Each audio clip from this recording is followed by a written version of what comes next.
Hello, trading is closed on June 2nd, 2015. Yesterday I had both positive and negative signals. When that happens, the commonest occurrence is that we have a gap and promptly trade outside the prior day's range, which we did. The next most common thing is that we close little change, and even though I didn't call it, that's what happened as well. There was a mejt target, which we hit, and there was support under the target. During the day, mejt gave an ultimate sell and an ultimate buy, said that rally was false, which it was. It also says this drop is a false move.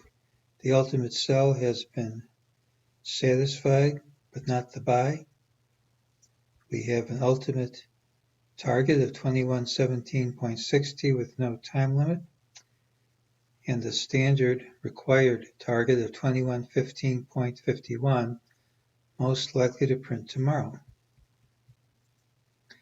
Well, this is a couple of days in a row where we started off low,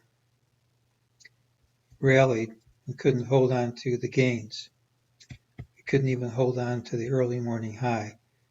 That isn't a positive pattern, but it would be invalidated. The negative implications would be invalidated if we were to gap over these highs.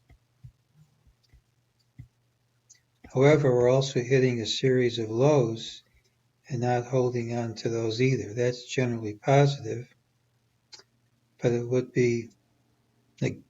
would be negated if we were to have a gap under this low. The odds are this is going to hold, because if this is your diamond, and here's your diamond on stilts, this is the first test of the low, of the origin of the left stilt. Usually that'll hold. Not always. The best way for me to make everything fit would be if we were to have a gap over today's high. If that happens, obviously these mejt targets will print. It would also mean that this late drop, which normally is negative, would be invalidated. But if we don't have a gap over today's high, or at least trade over it soon after the open, I think the chances will increase dramatically that these targets will fail to print tomorrow. And that's today's call.